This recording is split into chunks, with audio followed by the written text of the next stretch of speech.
Good morning class, myself Miss P.S. Mari. In last video we have seen the operation of a PN junction diode and a Zener diode, the VI characteristic of a PN junction diode and Zener diode, its advantages, applications we have seen. Now in today's video we will start with our first point, that is the comparison point of PN junction and a Zener diode. So let's see what is the PN junction diode. It is a semiconductor diode which conducts only in a one direction, that is in a forward direction. So when our PN junction diode is forward biased, that means when anode is positive with respect to cathode, then and then only the current flows through the device. Zener diode, the diode which allows the current to flow in both directions, that is the forward and reverse direction. Such a type of diode is known as a Zener diode. This is the symbolic representation of a PN junction diode, and this one is for the Zener diode. Now the reverse current effect will damage the PN junction diode junction, but it will not damage to the junction of a Zener diode. The doping level is low in case of a PN junction diode and it is high in case of a Zener diode. The breakdown occurs at a higher voltage in a PN junction diode and the breakdown will occur at a lower voltage in a Zener diode. So these are some comparison points of a PN junction diode and a Zener diode. Now up till now we have listened the word breakdown in both cases. That means when PN junction diode is reverse biased, then also there also we have seen a breakdown, and in case of a Zener also we have seen a breakdown. Now this breakdown is actually of two types, Zener and a avalanche breakdown. So an electrical breakdown of any material such as the conductor, semiconductor and insulator can occur due to the two different phenomena known as a Zener breakdown and a avalanche breakdown. Now we will see this Zener breakdown and a avalanche breakdown in case of a Zener diode. So first go through the Zener breakdown. So the Zener breakdown is observed in a Zener diode having Vz less than 5 volt, or it should be in between 5 to 8 volt. This is the reverse voltage which is applied. So when a reverse voltage is applied to the Zener diode, it causes a very intense electric field to appear across the narrow depletion region. Because of this electric field, some electrons get pulled from the valence band to the conduction band, and they will break their covalent bond, so become a free electrons. So these free electrons are now available for the conduction. A large number of such free electrons will constitute a large reverse current which flows through the Zener diode, and now because of a Zener effect the breakdown has said to be occur. We have already connected a current limiting resistor in series with the Zener diode to protect it against the damage due to the excessive heating, because if the current increases then the heat also increases. In Zener breakdown, the breakdown voltage depends on the temperature of a PN junction. The breakdown voltage decreases with increasing junction temperature. So this is about the Zener breakdown. Then let's see what is the avalanche breakdown. So the avalanche breakdown is observed in the Zener diodes having Vz greater than 8 volt. This avalanche, both avalanche and Zener effects we can see in case of a Zener diode. In reverse biased condition, the conduction will take place only due to the minority carriers. If we increase the reverse voltage which is applied across the Zener diode, then the minority carriers tend to accelerate. Therefore, the kinetic energy associated with them is increased. While traveling, these accelerated carriers will collide with the stationary atoms and they will impart some of the kinetic energy to the valence electrons present in the covalent bonds. So due to this additional energy, these valence electrons will break the covalent bonds and they jump into the conduction band, and now these electron becomes a free electrons which are available for conduction. So these free electrons will accelerated. They will knock out some more valence electrons by means of a collision. So this phenomena is nothing but a carrier multiplication. Because of this carrier multiplication, the number of such free electrons goes on increasing in a very short time. So in very short time, a large number of free minority electrons and holes will be available for a conduction, and the carrier multiplication process becomes a self-sustained. So this process is called as the avalanche effect. and a large reverse current starts flowing through the Zener diode, and the avalanche breakdown is now said to be occurred. Here also we have connected a series resistor for current control, so as to protect the Zener diode against the damage due to the excessive heating. The breakdown voltage in avalanche breakdown increases with increase in junction temperature. Now this is the graph in which we have shown Zener breakdown and avalanche breakdown. So it is a graph in which on x-axis we have shown the voltage, on y-axis we have shown the forward current and a reverse current.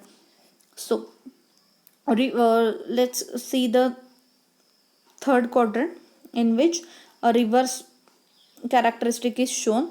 Now see, this is the Zener breakdown which occurs at a low voltage, and this is the avalanche breakdown which occurs at a higher voltage. So that is the basic difference between the Zener breakdown and avalanche breakdown.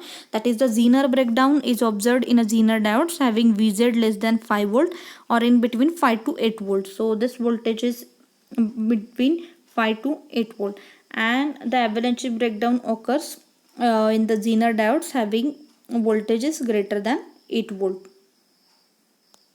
Now let's see the comparison between the Zener breakdown and avalanche breakdown. The process in which the electrons move across the barrier from the valence band of p-type material to the conduction band of a n-type material is known as a Zener breakdown. Avalanche breakdown, it is the process of applying a high voltage and increasing the free electrons or electric current in the semiconductors and insulating materials is called as a avalanche breakdown.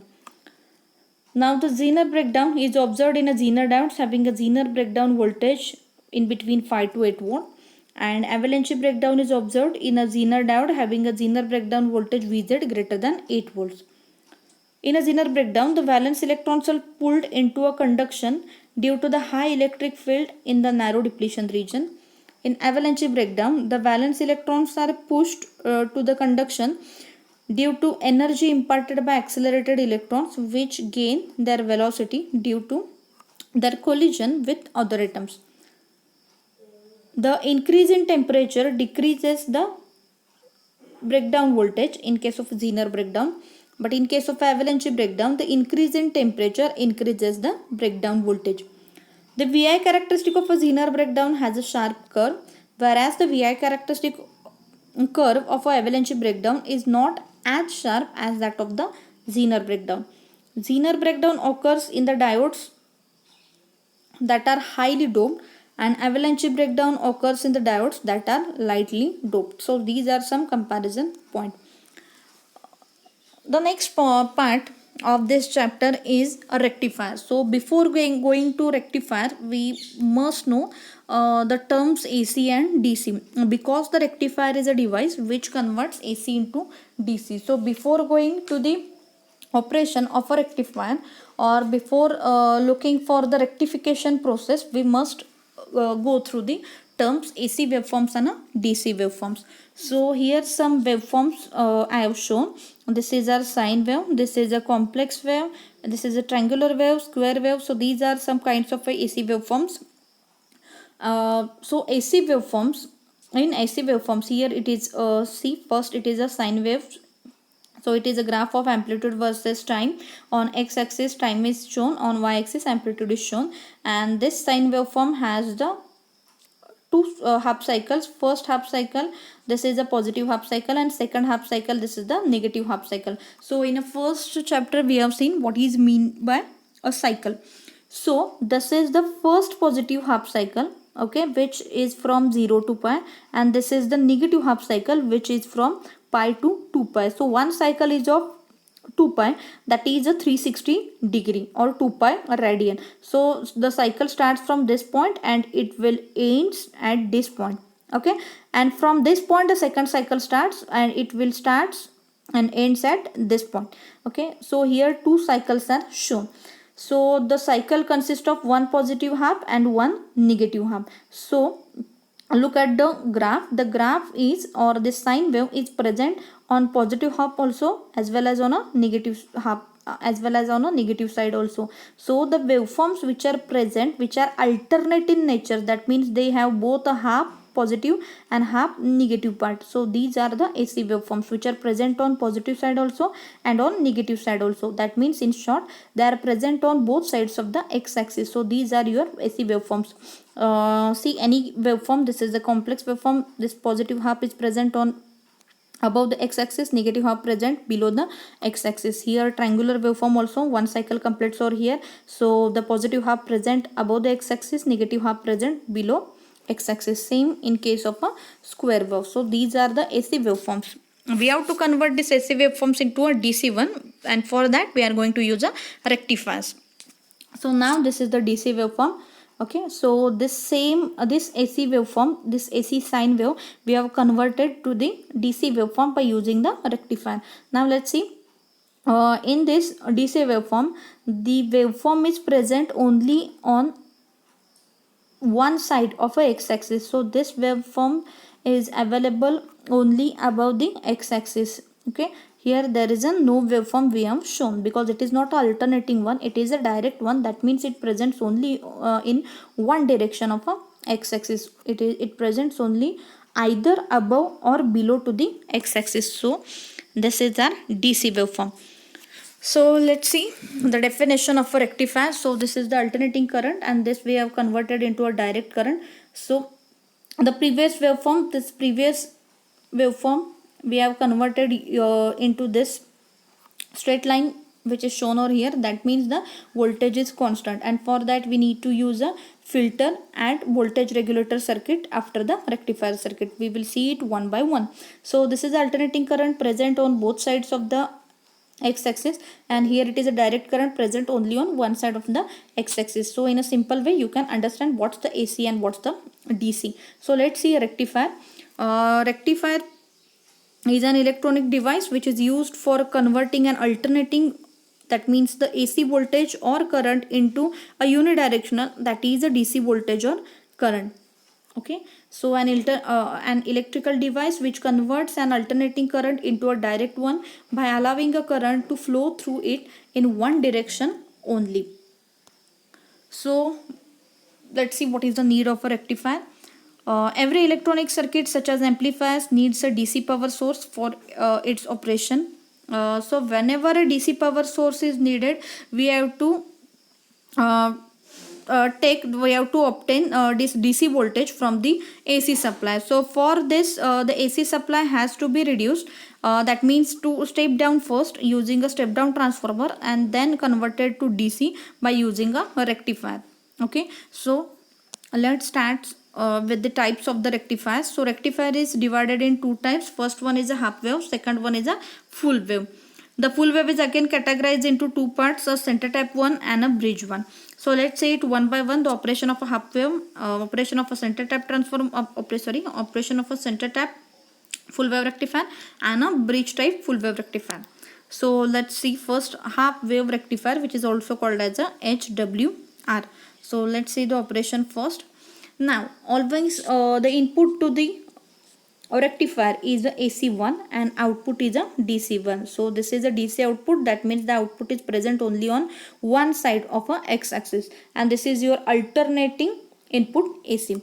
So the input given to the primary of a transformer, so this is the symbol for the transformer. This is the primary side of the transformer, this is the secondary side of the transformer, and transformer used here is always a step down transformer because the number of turns present on the primary side are greater than number of turns present on the secondary side. That means if we are giving the voltage 230 volt at the primary side, we are getting a less voltage at the secondary side. It depends on the transformer value. If the transformer is of 15 volt, then we are getting a voltage 15 volt at the output side. That means the 15 volt transformer will convert input to 30 volt into a 15 volt. Okay, if the transformer is of 50 volt, then the input to 30 volt is converted into 50 volt. That means the secondary voltage is always less than the primary voltage. Okay, so the input given to the primary of a transformer is a single phase 230 volt AC, and we have to convert this AC into DC. For that the first we are going through the circuit, half wave rectifier. So in a half wave rectifier only one diode is used. Okay, so let's start with our operation. So this diode will provides the rectification. Let's see how it provides. And this RL is the load resistor where we are getting this pulsating DC output voltage. Okay, so this is the primary of a transformer, this is the secondary side of the transformer. Whatever polarities induces at this primary side, the same polarities will induce at the secondary side. Okay, so if the polarity over here is positive, it is negative, then the same polarity will induce at the secondary side, means this becomes positive, this becomes negative. If the polarity over here is negative positive, then same polarity here also negative positive. Okay, so let's see the operation. We have to divide the operation into what we can say in two cycles. First is a positive half cycle and second one is a negative half cycle. So the positive half cycle is from 0 to pi. Okay, and this is the positive half cycle which is from 0 to pi. So let's see what happens during this 0 to pi. So during this first positive half cycle, the voltage VAB becomes positive, that is the voltage VAB, the voltage between these two terminals becomes positive. That means terminal A becomes positive with respect to terminal B. So now A is positive with respect to B.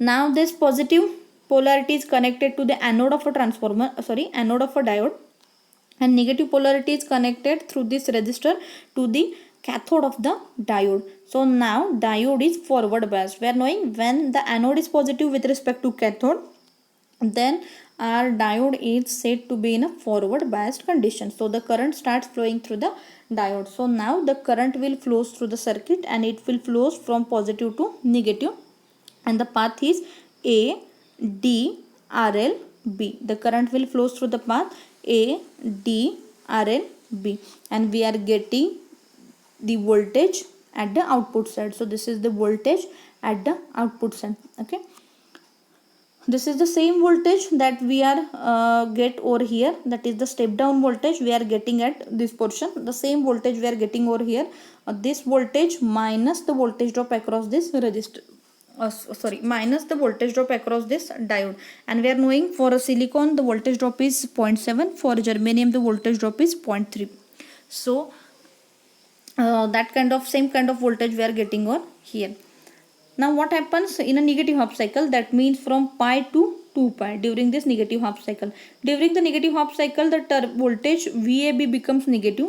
That means the terminal A becomes negative and terminal B becomes positive. So this negative voltage is this negative terminal is connected to anode of a diode and positive is connected through this resistor to cathode. So the diode becomes a reverse biased. That means it acts as good as an open circuit. Okay, so now it acts as good as the open circuit. So no current will flows through the circuit. So in this case no current will flows through the circuit because there is an open circuit switch. A diode acts as an open circuit switch. So the load is disconnected from the secondary, hence the load voltage and the load current both are 0, and the voltage across diode is equal to the instantaneous secondary voltage VAB. Okay, so whatever voltage appears across this VAB, A and B terminals, this voltage appears only across the diode. Okay, and we are getting a 0 output voltage across this load resistor RL. So voltage is 0, that means current is also 0. So we are not getting any output during this negative half cycle. Again in the next positive half cycle the same operation repeats itself and we are getting the output cycle. We are getting the output voltage. This circuit is called as a half wave rectifier because it delivers the power to the load during only one half cycle of the AC supply voltage. So it's called as a half wave rectifier. A half wave rectifier is used in the eliminators for the pocket radios or eliminators for Walkman or in a low cost power supplies it is used. So this is the output waveform for voltage I have shown. The similar waveform can be applied for the can be drawn for the current. The voltage and current are in the same shape because we are using a resistive load, a purely resistive load we are using. That's why the current is also in the same shape. Only just show the less amplitude for the current. Okay, so this is our secondary voltage VAB, and now we are getting such a kind of output when diode is forward bias. When diode is reverse bias, no output. Again, when diode is forward bias, we are getting output. No output because diode is reverse biased. Again, when diode is forward biased, we are getting a output. So this is the operation of a half wave rectifier. Now let's see full wave rectifier. So for a full wave rectifier, there are two types: full wave center tap, and the next one is a full wave bridge rectifier. So we will see first a full wave center type one. In half wave rectifier, the load current flows only in one half cycle of the supply, but in a full wave rectifier, it flows in both half cycles of the AC supply. So we are used here a center tap transformer. So this is our center tap transformer. Okay. So let's assume this terminal is a O terminal. This terminal is a O terminal. Let's assume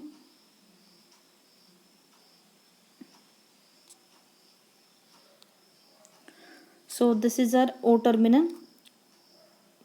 So it becomes helpful to see the operation. So that's why I have labeled it as a O terminal.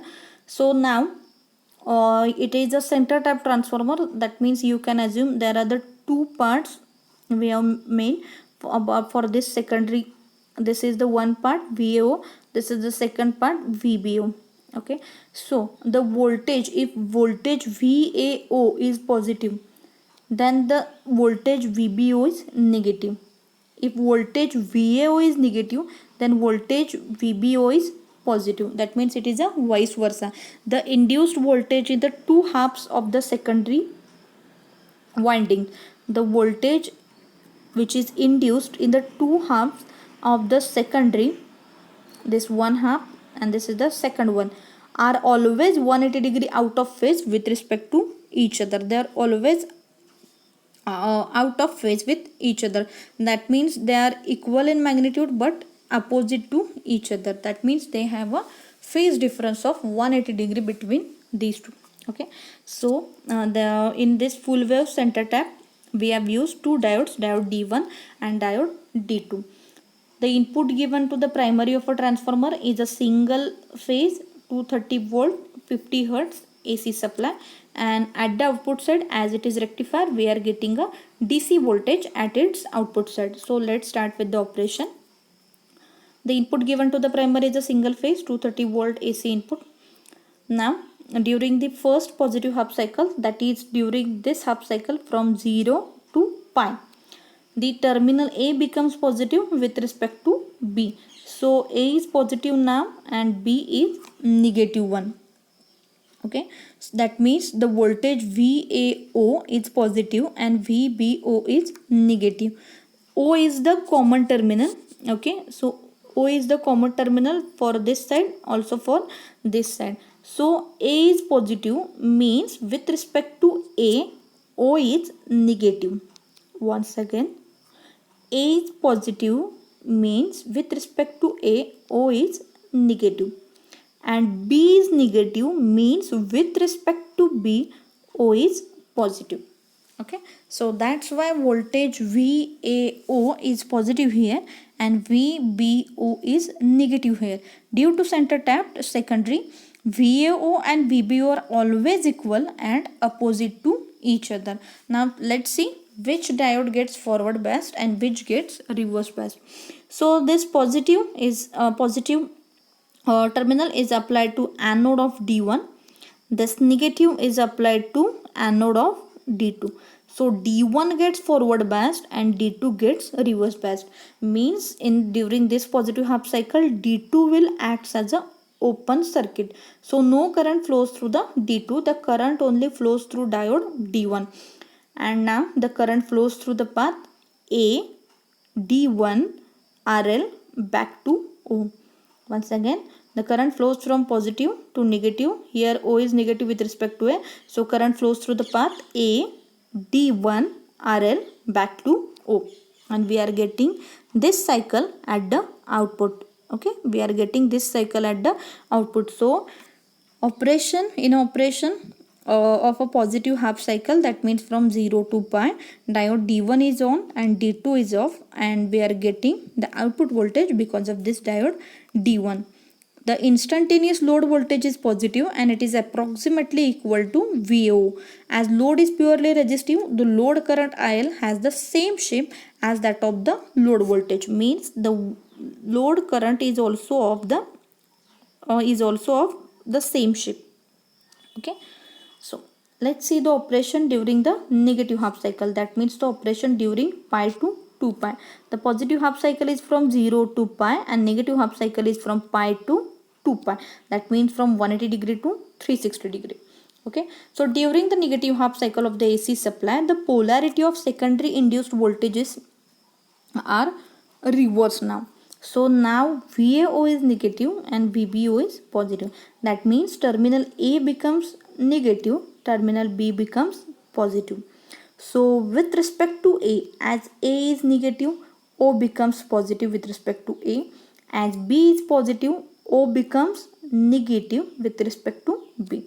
So let's see which diode is forward biased. As A is negative, D1 gets reverse biased. As B is positive, D2 gets forward biased. So now D1 acts as a open circuit and D2 acts as a closed circuit. So current flows through the diode D2 and the path for the current is B D2 RL back to O. Once again, B D2 RL back to O. So this is the path for the current during the negative half cycle, and we are getting the output like this. Okay, the direction of a load current IL is same as that in the positive half cycle. That means even in the negative half cycle, the load current continues to be positive. So instantaneous load voltage is positive and almost equal to VBO.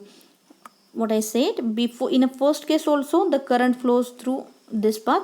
In a second case also the current flows through this path. Let's see about the direction. The current flows from this side, that means from right to left, the current flows. That means it is a positive. Okay, and the load current continues to be positive. And now the operation repeats itself in the next half cycle. So next half cycle will be again a positive half cycle, and next to next half cycle is again a negative half cycle. So same operation will repeat itself. In positive half cycle, D1 will be forward biased. In negative half cycle, D2 will be forward biased. So this is the operation of a full wave rectifier, and the waveform is shown over here. This is our instantaneous secondary voltage. Now D1 is on during the positive half cycle, D1 is on. During the negative half cycle, D1 is off, but D2 is on. In next positive half cycle, D1 is on, D2 is off. In next negative half cycle, D1 is off, D2 is on. So let's club it, combine the output. So D1 on, D2 on, D1 on, D2 on. In alternate half cycle, D1, D2 gets conduct. So during the positive half cycle, D1 conduct. During the negative half cycle, D2 will get conduct. So D1, D2 conducts alternately.